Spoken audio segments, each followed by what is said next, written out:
Bueno, tengan todos un buen día. Soy la doctora Kayisaya y les extiendo una disculpa a todas las personas que han asistido para la clase teórica del día de hoy. Sin embargo, por ciertos inconvenientes no se ha podido llevar a cabo.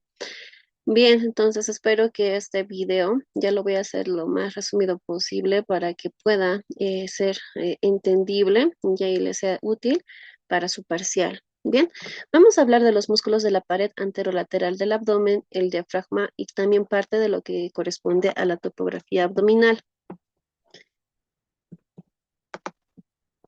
Bueno, en acá vamos a hablar de los músculos verticales y de los músculos anchos. Los músculos de la pared anterolateral del abdomen están formados por ende por 5 músculos. Los músculos verticales corresponden al músculo recto del abdomen, también llamado recto mayor del abdomen, y al músculo piramidal. En relación a los músculos anchos, está de profundo a superficial, se encuentra el músculo transverso, el músculo oblicuo interno y por último el músculo oblicuo externo, siendo este el más superficial de los tres. Bien, en relación al músculo recto del abdomen, es este de acá, como podemos observar, tiene una forma acintada, ¿no? Es prácticamente alargada y es relativamente gruesa. Ya va a tener sus inserciones a nivel del pubis. Prácticamente todos los músculos que vamos a hablar el día de hoy, en su mayoría, por no decir casi todos, se insertan en el pubis. Por ende, hay textos que nos indican que esta inserción es de manera subjetiva, ya que todos van a insertarse acá, entonces únicamente nos va a formar una masa tendinosa. Sin embargo, ahí ya nos indica ya las inserciones que podrían ser a ese nivel en relación al músculo recto del abdomen, sería a nivel del borde superior y la parte de la cara anterior del pubis y el tubérculo de la sínfisis pubiana, ¿no? Este músculo se va extendiendo hacia la parte de arriba para terminar su inserción mediante sus tres digitaciones, una digitación lateral, una digitación media y una digitación medial. Las tres digitaciones se van a llegar a insertar en la cara externa como en el borde inferior de cada uno de los cartílagos costales. En relación a la digitación lateral, se va a insertar en la cara externa y parte del borde inferior del quinto cartílago costal. ¿No? En relación a la digitación media, se va a insertar nuevamente en la cara externa, borde inferior del sexto cartílago costal y por último la tercera digitación, que es la digitación medial, se insertará en la cara externa y borde inferior del séptimo cartílago costal. Cabe señalar que esta última digitación también se va a insertar lo que es en parte del ligamento coxoxifoideo que se encuentra a este nivel y en la cara anterior del proceso o apófisis xifoides. Bien, estas líneas de acá de color blanquecina son denominadas intersecciones, ¿ya? Y varía de sujeto en sujeto. Pueden ser de 2 a 5. Frecuentemente son 3 a 4 intersecciones. Y como podemos observar acá, podemos contar 1, 2, 3 y 4. En este caso, cuando existen 4 o 5 intersecciones, ¿no? Estas generalmente se encuentran por debajo de la región infraumbilical. Algo que es muy importante señalar en relación a las inserciones del músculo recto del abdomen es que a nivel de su inserción púbica va a presentar lo que son dos fascículos, un fascículo medial que va a terminar en la línea alba y un fascículo lateral que nos va a dar una expansión a la cual se la denomina como el ligamento de Henle. ¿Ya? Bien, aquí nuevamente podemos observar lo que es el músculo recto del abdomen, sus intersecciones, ¿no? Entonces, aquí en esta parte, en su inserción púbica, un fascículo medial y el lateral que nos va a dar el ligamento de Henle, ¿no? Este ligamento de Henle a este nivel va a estar reforzada por la hoz inguinal, así también llamada por el tendón conjunto, como se puede observar acá en la imagen. Cada uno de estos músculos rectos del abdomen ya van a estar tapizadas, ¿no? Por unas vainas. Estas se denominan como la vaina de los rectos o vaina de los músculos rectos. Los tres músculos anchos, que es en este caso el músculo oblicuo externo, interno y transverso, se expanden para llegar a la línea media a través de sus aponeurosis, ¿no? Por ejemplo, este de acá es el músculo transverso y este de aquí es su aponeurosis transversa, ¿no? Esta parte de acá prácticamente están cortadas lo que son las aponeurosis del oblicuo externo e interno. ¿Cuál es la finalidad de estas tres aponeurosis? Es que cuando se extienden hacia la línea alba, estas tres láminas se unen ¿ya? Se unen estas tres aponeurosis para formarnos así la vaina de los rectos que presenta dos láminas, una anterior, la que podemos ver acá es anterior y otra posterior que se encuentra por detrás. Sin embargo, la unión de las tres aponeurosis no únicamente nos va a formar la vaina de los rectos, sino también va a formarnos lo que es la línea alba. Eso se debe a que las tres aponeurosis se llegan a entrecruzar a nivel de la línea media. Como un límite medial de la vaina de los rectos, por ende vamos a tener a la línea alba. Y hay un límite lateral de esta vaina de los rectos, será lo que es el hacia arriba en los dos tercios superiores, el músculo oblicuo interno, ¿ya? Y el límite lateral en el un tercio inferior será la fascia y la aponeurosis del músculo transverso. Ahora bien, ¿qué es un espacio suprapúbico, no? El espacio suprapúbico no es más que ese espacio que va a estar delimitada por la inserción, ¿no? Como podemos observar acá, esta es la fascia transversalis y este es el músculo recto del abdomen. Entonces, la inserción de ambos ya se llega a realizar a nivel del borde superior de la sínfisis del pubis. Sin embargo, la inserción de la fascia transversa es a nivel del labio posterior y del músculo recto a nivel del labio anterior. Entonces nos va a limitar una superficie más o menos de un aspecto triangular. A eso se denomina como el espacio suprapúbico. Vamos a hacer hincapié en relación a la formación de la vaina de los rectos, ¿no? Lo que tienen que sí saber es que la unión de estas tres aponeurosis nos va a formar la vaina de los rectos. Sin embargo, es muy diferente, ¿no? Entonces vamos a ver lo que es acá un corte en la parte superior, ¿ya? Por encima en relación a los dos tercios superiores, y este es un corte inferior, ¿no? A nivel del un tercio inferior del abdomen. Aquí podemos diferenciar lo que es el músculo recto del abdomen, el recto del abdomen, ¿no? En la parte posterior vamos a poder encontrar esta fascia, ¿no? Que es la fascia transversalis o transversa, que es esta fascia de acá, ¿ya? Y estos de acá son los músculos, ¿no? De profunda superficial, el músculo transverso, el músculo oblicuo interno y el oblicuo externo. Y estas líneas de acá llegan a ser sus expansiones aponeuróticas, ¿no? La aponeurosis del músculo transverso, la aponeurosis del músculo oblicuo interno y del oblicuo externo. Lo particular llega a ser la aponeurosis del oblicuo interno. Como podemos observar acá, presenta dos hojas, ¿no? Una hoja posterior o lámina posterior y una hoja anterior o lámina anterior. En los dos tercios superiores, para formar la vaina de los rectos, la lámina posterior del oblicuo interno ya se va a adosar a la aponeurosis transversa. Y estos dos van a formar lo que es la vaina de los rectos, ¿no? En los dos tercios superiores. Sin embargo, lo que es en relación a la lámina anterior, ya del oblicuo interno, más lo que es la aponeurosis del oblicuo externo, se fusionan, se unen y pasan las dos por delante de los músculos del recto del abdomen para formar la lámina anterior de la vaina de los rectos. Sin embargo, ya en el un tercio inferior, que es acá abajo, ya va la unión de ambas, la de las tres aponeurosis en este caso, ya va a ser en conjunto y las tres van a pasar ya por delante del músculo recto del abdomen. Por ende, la fascia transversalis, que es esta de acá, ¿no? Esta fascia de aquí, va a ser la única que nos va a formar la lámina u hoja posterior de la vaina de los rectos, en el un tercio inferior. Y esto es necesario saber, ¿por qué? Porque ahí vamos a nosotros poder entender lo que es el entrecruzamiento de estas aponeurosis para formar lo que son las láminas de la vaina de los rectos. Esta imagen de acá podemos observar la lámina anterior de la vaina del recto y esta de acá es la lámina posterior de la vaina del recto, ¿no? En los dos tercios superiores es prácticamente tendinosa, ya es tendinosa y a manera de librito se abre lo que es las aponeurosis, las hojas de la aponeurosis del oblicuo interno, ¿no? Entonces, la lámina anterior va a estar formada en sus dos tercios superiores, por lo que corresponde a la aponeurosis del músculo oblicuo externo y a la hoja anterior de la aponeurosis del oblicuo interno. Sin embargo, en su parte superior va a estar reforzada por unas láminas tendinosas que corresponden al pectoral mayor que se encuentra a este nivel. En los dos tercios superiores, pero ya para formar lo que es la lámina posterior, ya volvemos a ver la imagen de acá, ¿no? Va a estar dada esta lámina posterior por la unión de la hoja posterior del oblicuo interno que se va a adosar a la aponeurosis del músculo oblicuo perdón, del músculo transverso, ¿no?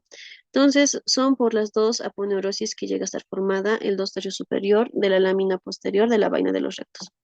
Y ya por debajo, aquí, ¿no? En el 1 tercio inferior, la lámina anterior va a estar formada ya lo que son por las tres aponeurosis del oblicuo, del transverso, oblicuo interno y el oblicuo externo. Sin embargo, el 1 tercio inferior, ya, pero la lámina posterior únicamente va a estar formada por la fascia transversalis, ¿no? Que es este segmento de aquí. Ojo que no se debe confundir lo que es la fascia transversal de la aponeurosis del músculo transverso. Prácticamente son dos estructuras diferentes. Bien, aquí nuevamente podemos observar, ¿no? La lámina posterior de la vaina de los rectos, los 2 tercios superiores y el 1 tercio inferior. Estos 2 tercios superiores y el 1 tercio inferior va a estar limitada por esta línea, ¿no? A la que se denomina línea arqueada, como también llamada así, arco de Douglas, ¿ya? Del extremo lateral de esta línea arqueada se expande lo que es otro ligamento, es denominado como el ligamento interfobiolar. Y este ligamento va a ser una expansión de lo que corresponde a la aponeurosis del músculo transverso, ¿no? Entonces se extiende desde ahí y se va a llegar a insertar lo que es a nivel púbico. En relación a la línea alba, es esta línea de acá, ¿no? Es esta línea media, ¿ya? A través de las cuales se van a unir lo que son los dos músculos rectos del abdomen. O para otras literaturas, se encarga de separar ambos músculos del recto del abdomen. Esta línea, como se puede observar, no tiene lo que es la misma anchura en toda su longitud. Es por eso que presenta dos fascículos, ¿no? Un fascículo longitudinal superior que va a ser ancho y un fascículo longitudinal inferior que va a ser prácticamente angosto y más lineal. A nivel de la región umbilical ya va a presentar esta línea de al menos unos 2 centímetros de grosor. Sus inserciones a nivel superior, el fascículo longitudinal superior se va a insertar en la cara anterior de la apófisis xipoides y el fascículo longitudinal inferior se va a insertar a nivel de la sínfisis del pubis. Y este va a presentar dos fascículos, un fascículo anterior que se puede observar en esta cara y se va a insertar lo que es en la cara anterior del rafe medio, que es la línea alba, y hay un fascículo posterior que es el más importante y se la denomina como el adminículo de la línea alba, ¿ya? Esta se va a insertar lo que es en la región púbica y va a ascender hasta la parte media entre el ombligo y la sínfisis púbica, más o menos a este nivel. Pero su adosamiento no va a ser en la cara anterior de la línea alba, sino será en la cara posterior. Y es ese nivel donde prácticamente va a encontrarse lo que son los vasos suprapúbicos. Sí es muy importante hablar de la línea alba en relación a que quizás acá en la imagen no se pueda observar, pero normalmente presenta varios orificios, ¿no? Orificios pequeños por donde van a pasar vasos, van a pasar nervios, y etcétera. Y prácticamente este sitio es sitio en el cual, en caso puede darse lo que son las hernias, en este caso serían las hernias epigástricas a este nivel, ¿no? Y lo que es a nivel de la línea arqueada, que se encuentra más o menos a este nivel, ya se va en relación a lo que es a la lámina posterior de la vaina de los rectos, se daría lo que es la hernia de Spiegel, ¿no? Que más adelante vamos a ir mencionando. Bueno, nuevamente podemos observar acá, ¿no? La lámina anterior de la vaina de los rectos y la línea alba, ambas que van a estar formadas por la confluencia de las tres aponeurosis del músculo transverso, oblicuo interno y el externo. Estas son las intersecciones, ¿no? Normalmente acá a nivel de las intersecciones, la lámina anterior se encuentra muy adherida. Entonces, para poder observar esta región es necesario realizar su disección. Vamos a pasar lo que es al siguiente músculo, que es el músculo piramida del abdomen. Este es este músculo de acá de forma triangular, es el músculo piramidal del abdomen, que prácticamente es un músculo inconstante, es decir, que no se va a encontrar siempre, ¿no? Se encuentra por debajo del músculo recto del abdomen. Va a presentar lo que es su base como inserción a nivel de la cara anterior de la sínfisis pubiana y del pubis. De aquí asciende para terminar en la parte lateral de la línea alba. Algunas de sus fibras se hacen más mediales y pueden llegar a entrecruzarse, y sus entrecruzamientos se darán con el músculo piramidal del lado contralateral, con el músculo recto del abdomen ipsilateral, ya además con las inserciones del músculo oblicuo externo, ¿no? Entonces, Ahora bien, ahora bien, vamos a iniciar con los músculos anchos del abdomen, ¿no? En este caso de profunda superficial, el músculo transverso, el músculo oblicuo interno y el músculo oblicuo externo. En relación al músculo oblicuo, perdón, al músculo transverso del abdomen, ¿no? Tiene como inserción a nivel púbico nuevamente, ya se va a insertar lo que es lateral al tubérculo del pubis, ¿no? Entonces, de acá sus fibras van a llegar a ascender y van a tener inserciones, lo que es a nivel de sus 6 digitaciones en las caras internas de las últimas 6 costillas, ya, o de los últimos 5 arcos costales. Todas van a tener su inserción en la cara interna, ¿no? Entonces, las primeras dos serán a nivel del cartílago costal, a nivel noveno, y a nivel del noveno arco costal, será en el cartílago costal y en la parte ósea también, y por último en la décimo, en la onceava y en el doceavo arco costal, su inserción será únicamente a nivel óseo, ¿no? La otra inserción se realiza a nivel de las apófisis costales de las últimas 4 vértebras lumbares, ¿ya? A este nivel se encuentra lo que es la fascia toracolumbar, que también sirve de inserción al músculo transverso. Esta desciende y va a insertarse en la cresta ilíaca, ¿ya? Únicamente en sus 2 tercios anteriores, no así en la parte posterior. Y de acá su inserción desciende y se va a insertar en el ligamento inguinal, pero no en toda la extensión del ligamento inguinal, únicamente en su tercio lateral. Y esto es muy importante, sí. ¿Por qué? Porque este, juntamente con el oblicuo interno, únicamente se insertan hasta un tercio lateral del ligamento inguinal, y aquí nos va a llegar a limitar un orificio que nos va a formar lo que es el orificio inguinal superficial. Bien, en relación a la fascia transversalis, ¿no? Es necesario distinguir una fascia de revestimiento y una fascia de inserción. Las fascias, como en el caso de la fascia transversalis, ya, como bien dice, es una fascia de revestimiento. Muy diferente a una fascia de inserción, esas ya son lo que son las aponeurosis, ¿no? Y como podemos observar aquí, la aponeurosis del transverso permite la inserción de este músculo, ¿no? Por ejemplo, en este caso, hacia la línea. Entonces, esa es la diferencia entre una fascia y una aponeurosis, ¿no? Bien, la fascia transversalis o transversa tiene la función de cubrir lo que es la cara profunda del abdomen, y es esta la que va a estar en relación con el peritoneo parietal, ¿no? Va a llegar a estar, cuando ésta se encuentra por debajo de la línea arqueada o del arco de Douglas, en ese nivel prácticamente la fascia transversalis se separa de la aponeurosis, ¿no? Como podemos recordar bien en esta imagen de acá. Aquí la fascia transversalis pasa posterior al recto y la aponeurosis del transverso pasa por anterior al músculo recto del abdomen. Cuando sucede esto, ya que es lo que normalmente pasa, esa región de la fascia transversalis ya tiene otro nombre, ¿no? Entonces esta parte se la denomina como eh, la fascia abdominal parietal. Ya entonces cambia de nombre ese nivel.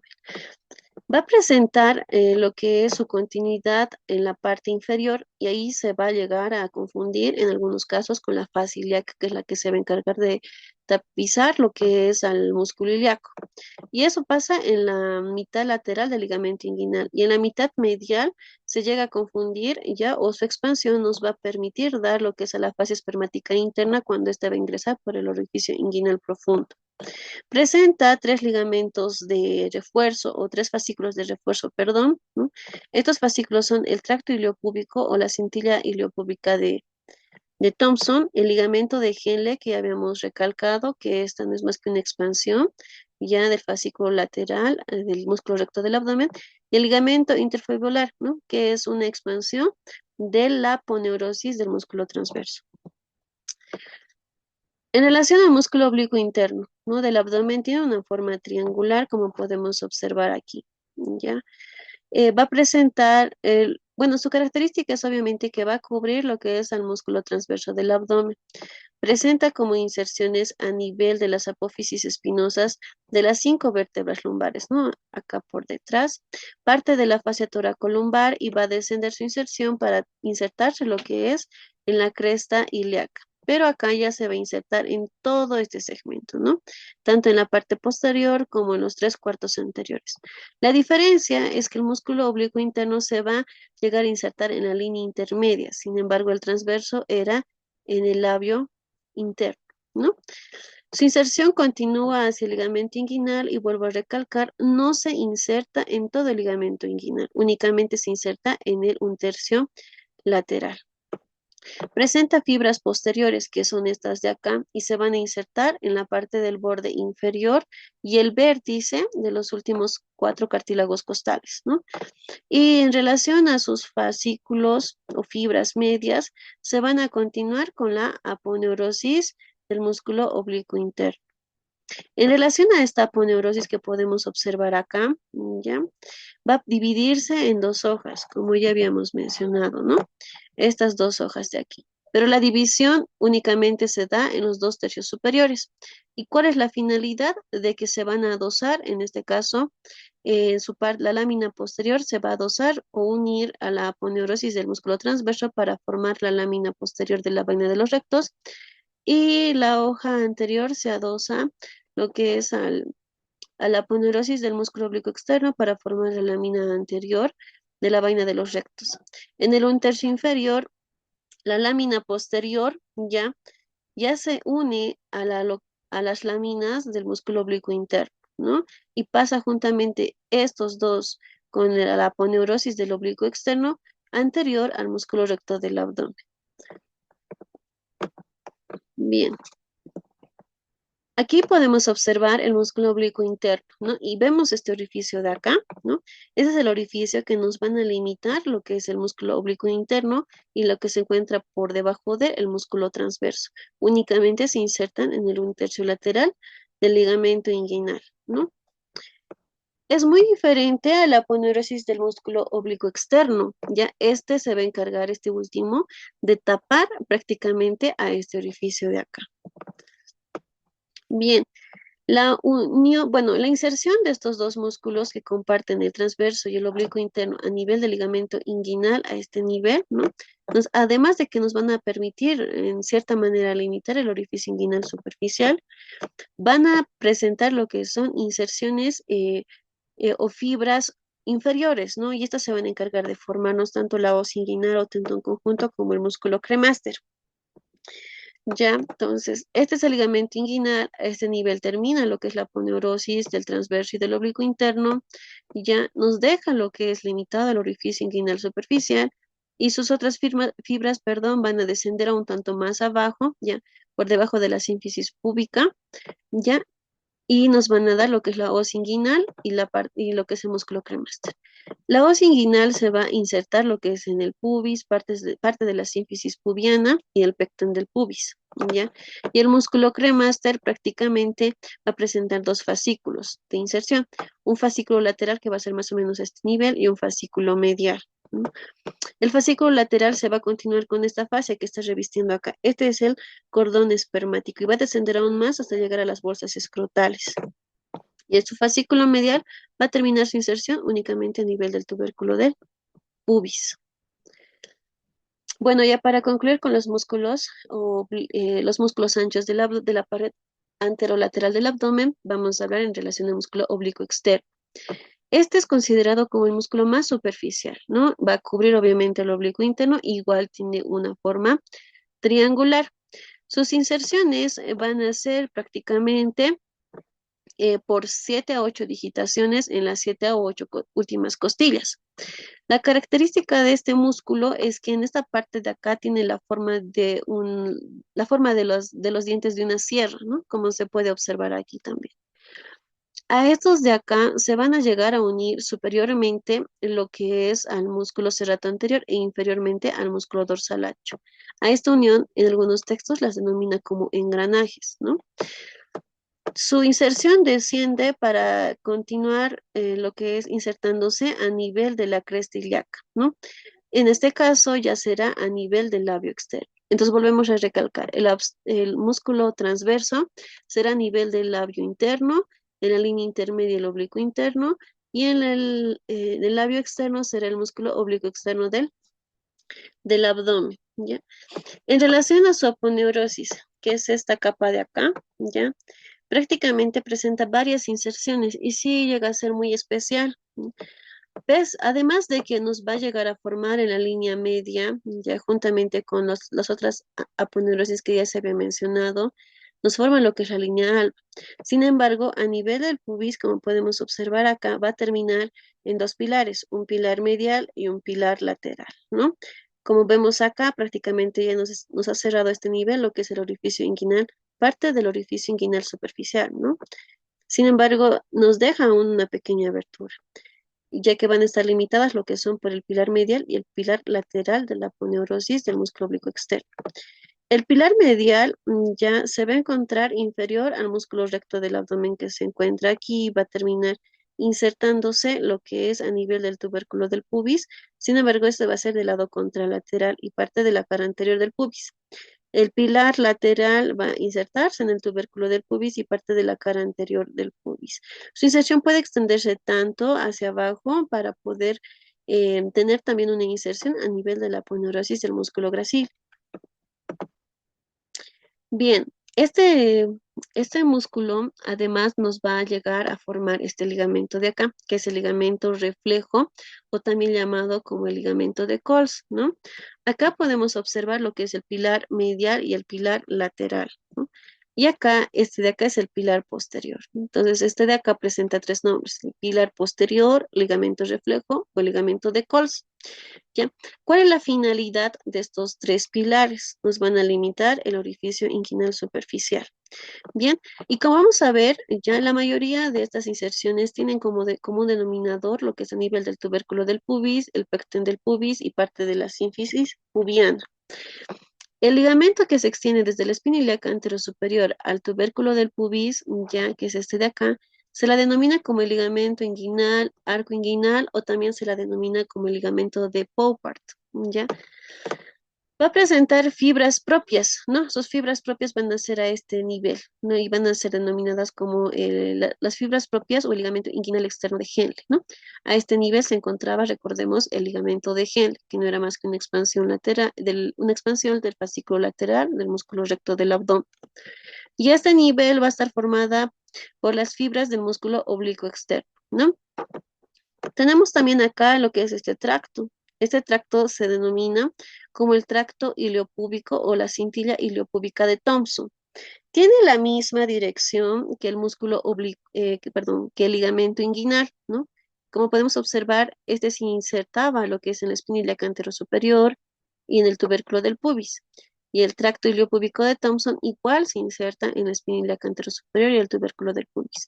La diferencia de ambas es que el ligamento inguinal se encuentra anterior, ¿ya? Y el tracto iliopúbico o la cintilla iliopúbica de Thompson se encuentra un tanto más posterior, pero presentan lo que es la misma dirección, ¿no? Aquí, por ejemplo, podemos observar este de acá ya no es el anillo inguinal superficial, es el anillo inguinal profundo. Es por eso que esta cintilla incluso va a encontrarse anterior a la fascia transversalis y se va a encontrar posterior al músculo transverso, ¿no? Y acá el ligamento inguinal se encuentra tan anterior que va a estar directamente tapizada lo que es por la aponeurosis del músculo oblicuo externo. Bien, por último tenemos lo que es el ligamento lagunar, ¿no? El ligamento lagunar es este de acá y sí es muy importante, ¿ya? También es denominado como el ligamento de Gimbernat. ¿Por qué es importante? Porque nos va a llegar a limitar lo que es parte del anillo femoral, ¿no? Todo lo que se da por encima del ligamento inguinal se denominan hernias inguinales, que enseguida vamos a hablar de eso, y todo lo que se da por debajo del ligamento inguinal serán las hernias femorales, porque ya por debajo de ellas se encuentra lo que es el anillo femoral. Y este va a terminar a nivel del tegmen del pubis. Bien, aquí podemos observar lo que es en un corte real el ligamento lagunar, que también es denominado como el ligamento de Jean-Bernat, ¿no? Aquí ya en esta imagen de acá vamos a poder diferenciar, ya vamos a poder encontrar aquí lo que es el orificio inguinal superficial, aquí se encuentra el pilar medial, el pilar lateral, el pilar posterior, ¿ya? El pilar posterior, y esto de acá, ¿no? Estas fibras son denominadas como las fibras intercrurales, intercolumnares, o también son denominadas como las fibras arciformes, ¿no? Entonces, ¿cuál es la finalidad de poder limitar o nos ayudan a limitar lo que es el anillo inguinal superficial a este nivel, ¿no? Y pueden ser de dos tipos, una medial y otra lateral, o para otra literatura, unas superiores y otras inferiores. A este nivel vamos a poder encontrar también lo que es el músculo pectíneo, y de ella se va a expandir lo que son sus aponeurosis, lo cual nos va a formar el ligamento pectíneo o el ligamento de Cooper, ¿ya? Y este de acá es el ligamento inguinal, ¿no? O el ligamento de Poupart tubular inguinal, que se va a extender de la espina ilíaca anterior superior al tubérculo del pubis. Todo lo que está por encima, aquí encontramos lo que es el canal inguinal, donde se van a dar lo que son las hernias inguinales, y la que está por debajo, ¿ya? Es el agujero o el conducto femoral, ¿ya? Donde se van a dar lo que son las hernias femorales.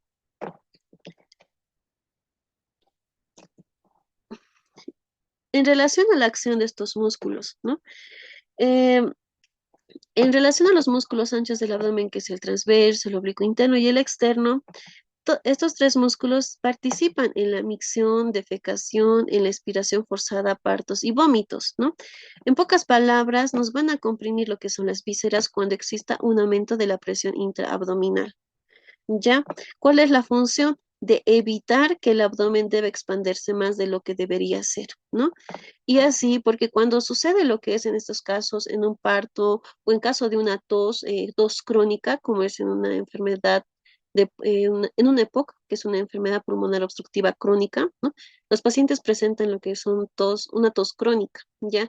Entonces, prácticamente estos músculos participan de forma continua. Más adelante puede originar lo que es un debilitamiento de estos músculos y hacer que ciertas partes puedan abrirse y formándonos así.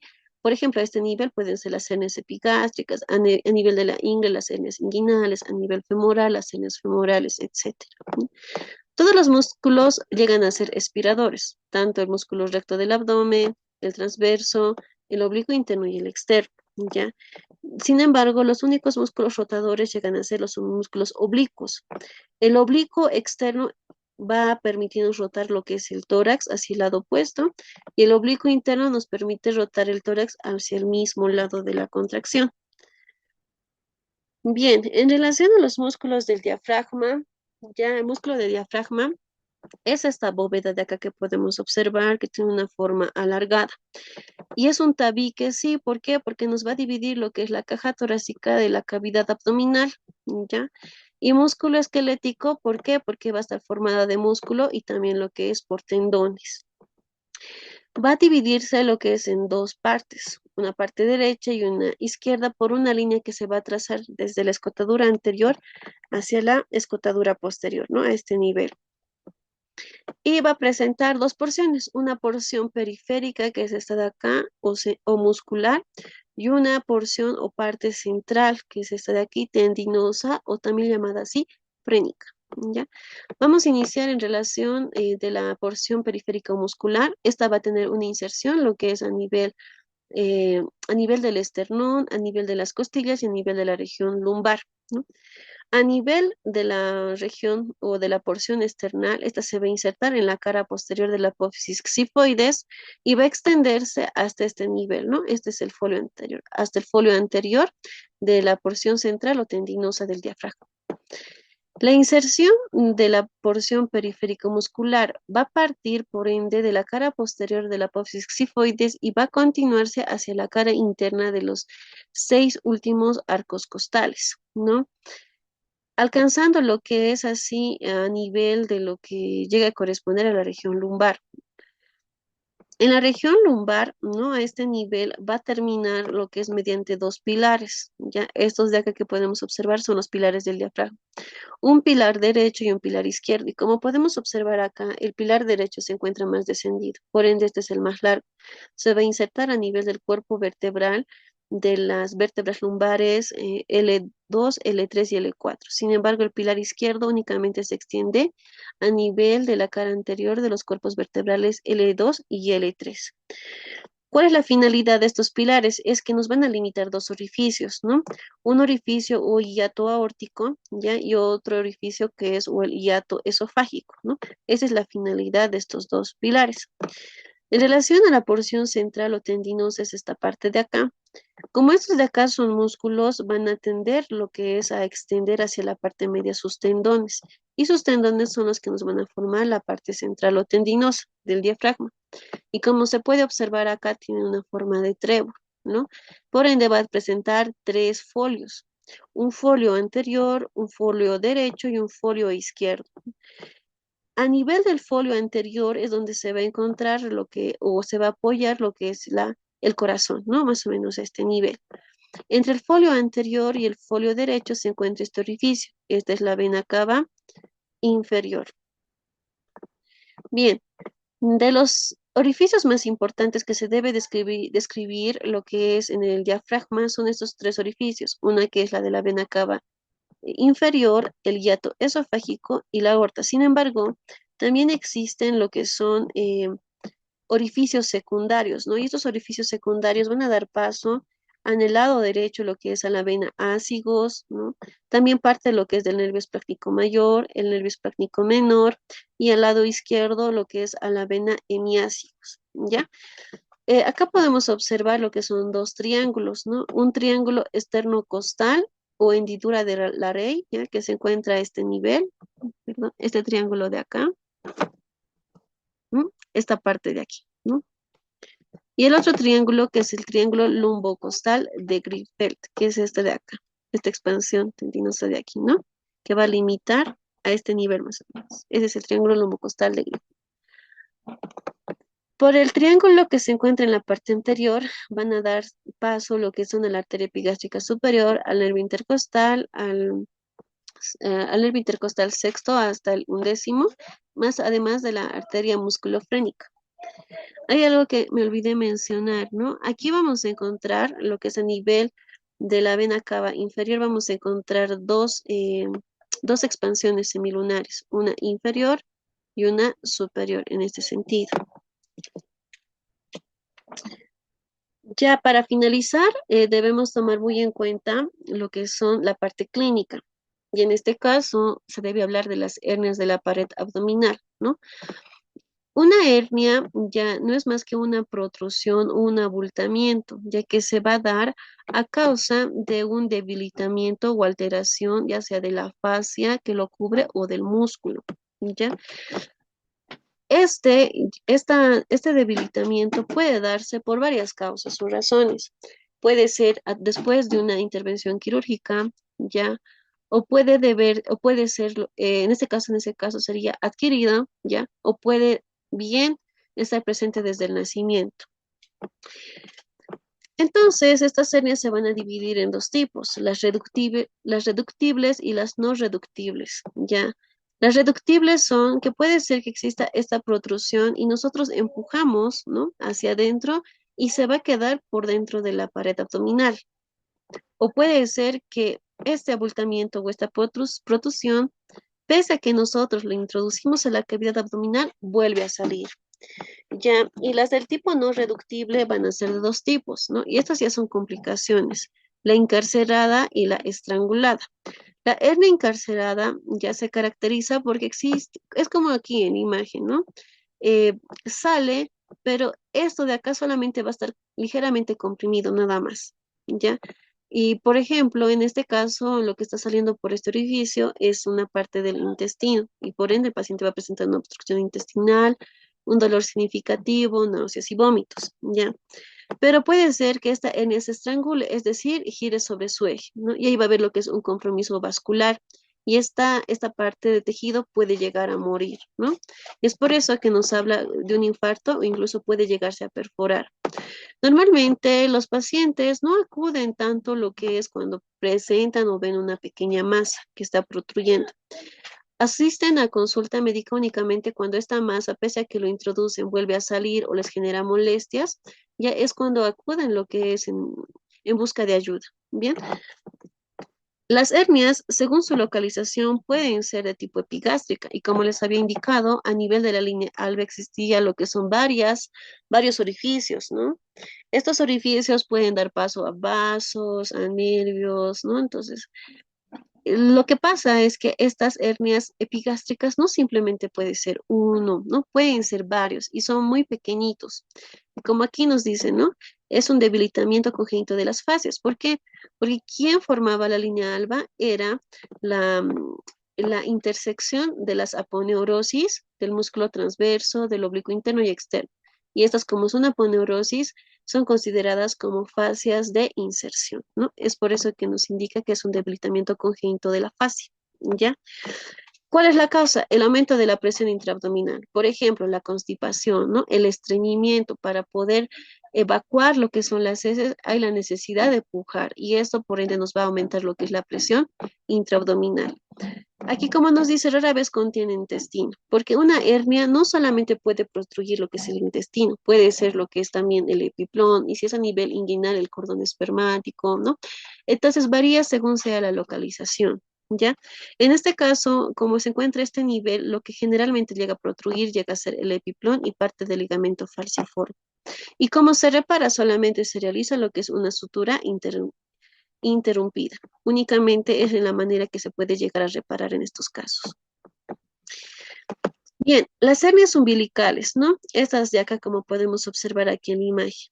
Estas hernias umbilicales son congénitas y prácticamente cuando el niño ya llega a los 5 años de edad, estas llegan a cerrarse y no hay necesidad de tratarlas. Sin embargo, puede ser que ella, el paciente tenga más de 5 años, que le esté causando molestias, puede presentar dolor, ¿ya?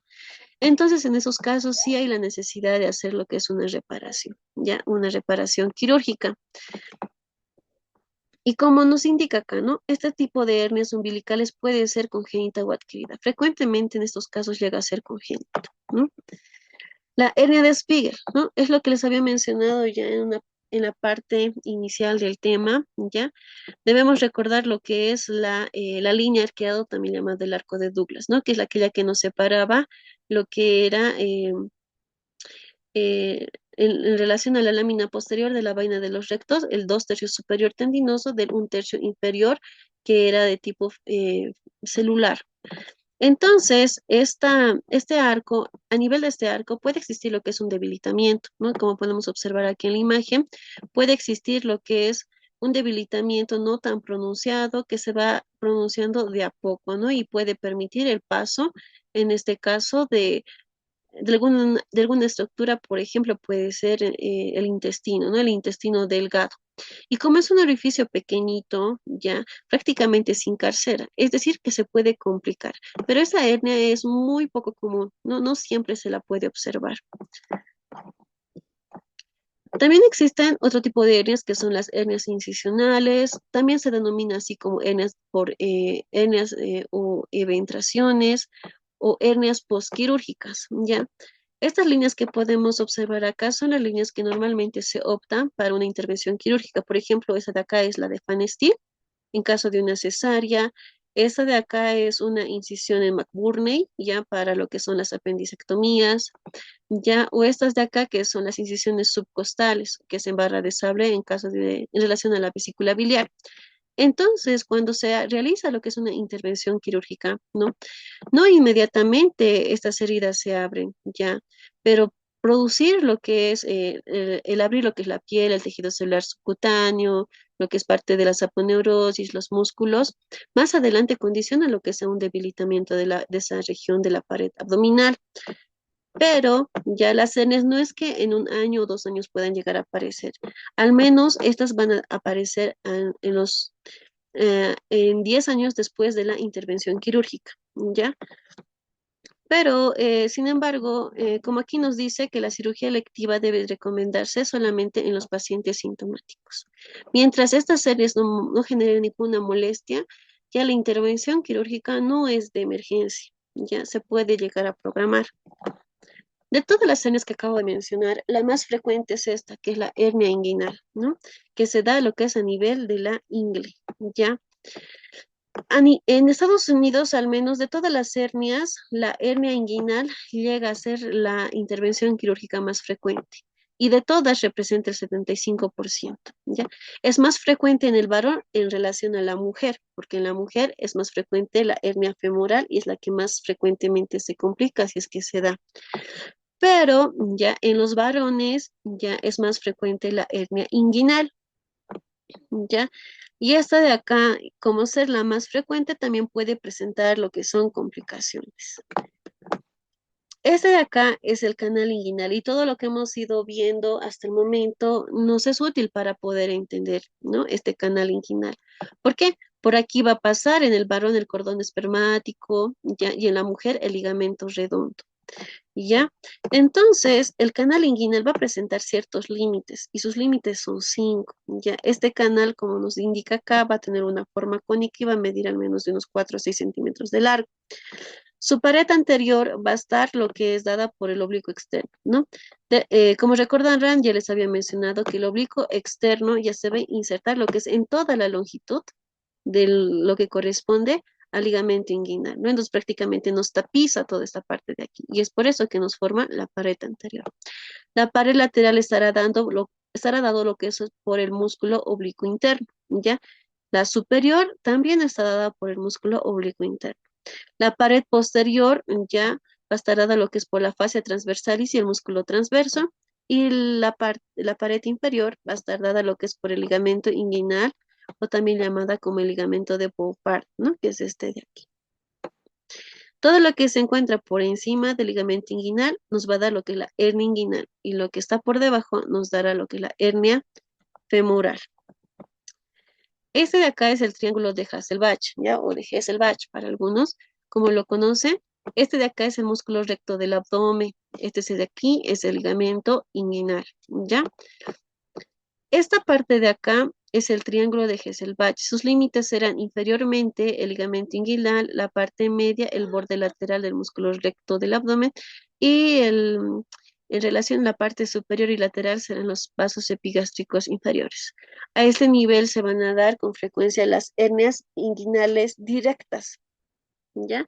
Las hernias inguinales directas. Y ya por fuera o lateral a los músculos, perdón, a los vasos epigástricos inferiores se dará a este nivel las hernias inguinales indirectas. El anillo femoral, ¿no? El anillo femoral es este de acá, ¿no? Se encuentra por debajo del ligamento inguinal, ¿ya? Va a presentar también sus límites. Su límite anterior va a estar dada lo que es por el tracto iliopúbico y el ligamento inguinal anterior, ¿ya? La pared posterior estará dada lo que es por el ligamento de Cooper, o también llamado como el ligamento pectíneo. La parte media va a estar dada por el ligamento lagunar, también llamado así como el ligamento de Jean-Bernat, y lateralmente su límite será la vena femoral. Estos dos triángulos de acá sí son muy importantes y es necesario mencionar, ¿no? Este de aquí es considerado como el triángulo de la muerte, ¿ya? ¿Por qué? Porque va a estar aquí los vasos ilíacos, ¿no? La arteria ilíaca y la vena ilíaca. Una lesión a este nivel ya puede originar lo que es la muerte o condicionar la muerte del paciente. Es por eso que es denominado como el triángulo de la muerte.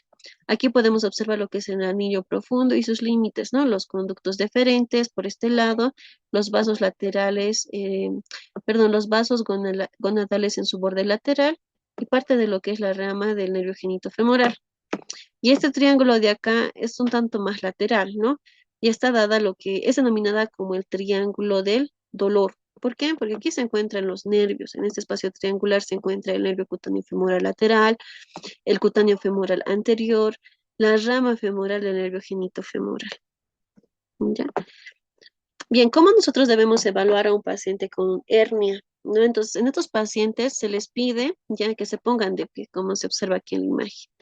Ya se les pide que se pongan de pie y se les indica que tomen aire, ¿no? Que inspiren y hagan lo que es la maniobra de Valsalva al cerrar la glotis, con la finalidad de que de aumentar la presión, ya, o la resistencia a nivel de la pared abdominal.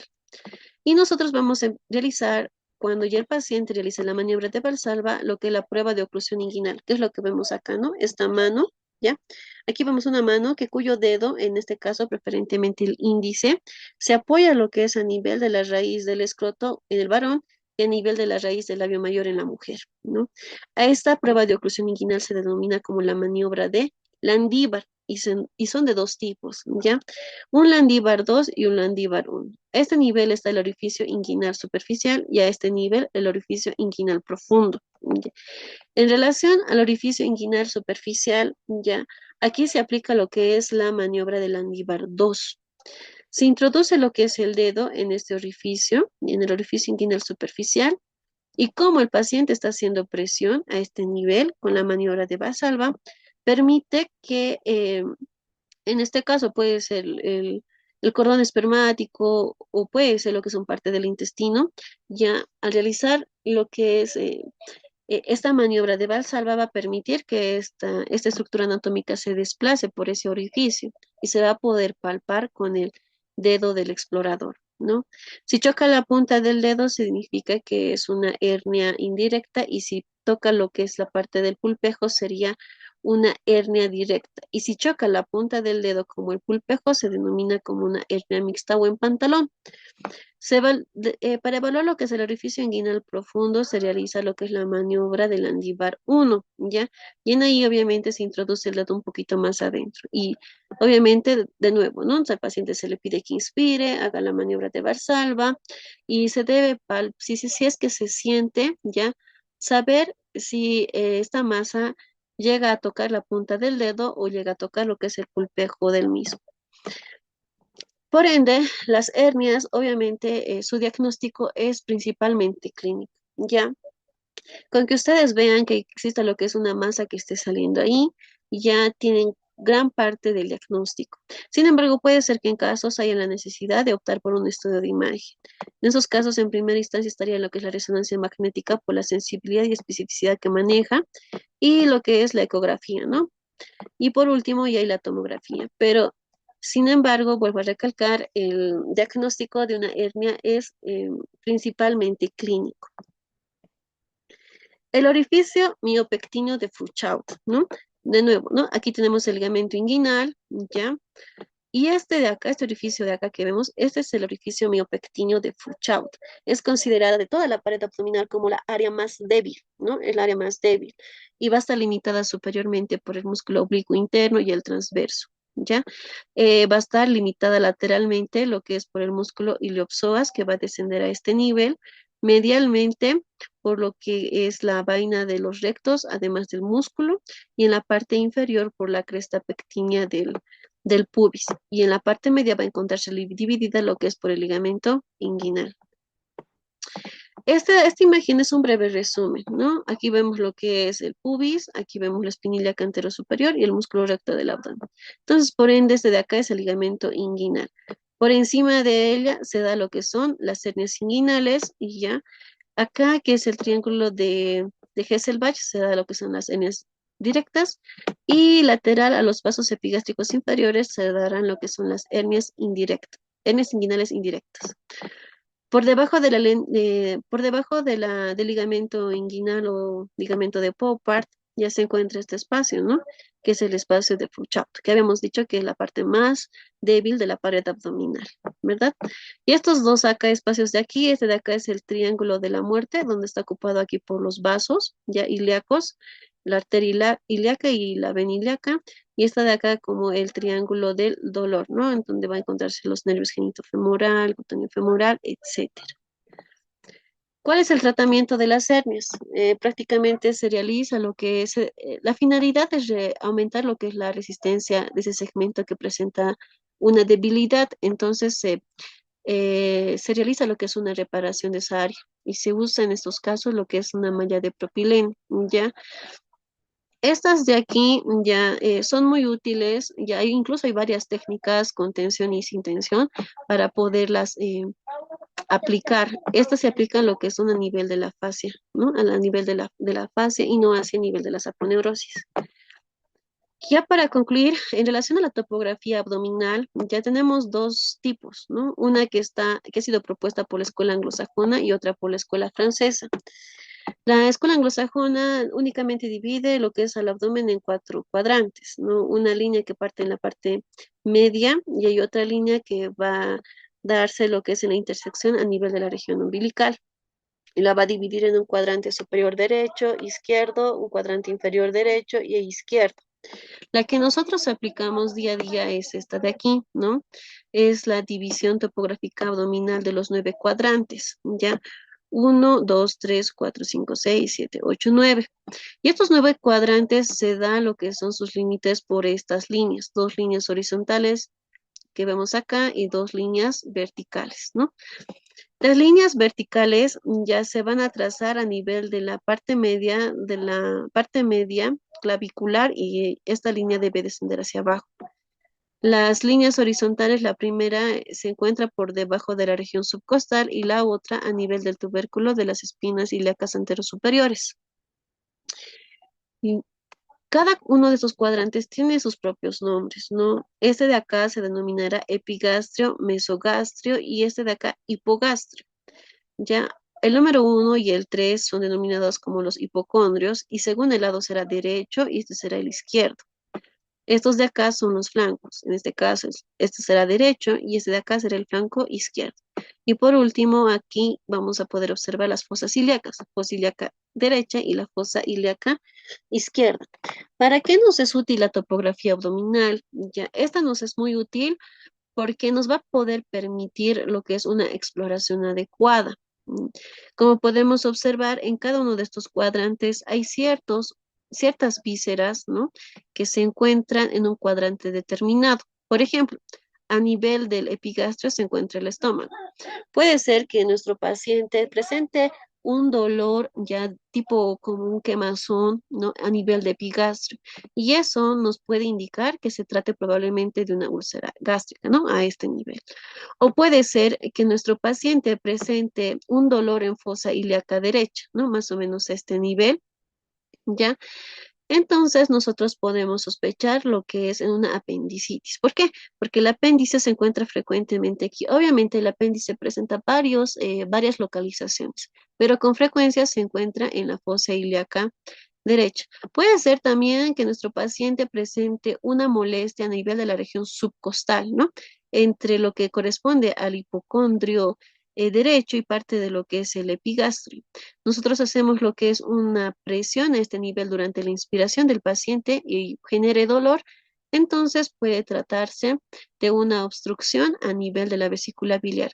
Obviamente, simplemente nos permite colaborar lo que es los datos clínicos que ya presenta el paciente, ¿no? En fiebre, náuseas, ictericia, ¿no? En caso de lo que es una colelitiasis, etcétera, ¿no? Entonces, nos es muy útil para realizar lo que es el examen físico a nivel abdominal, que obviamente ustedes ya con calma lo van a ir desarrollando a lo largo de su formación de pregrado, ¿no? Entonces, agradezco su atención y que tengan un buen resto de jornada. Gracias.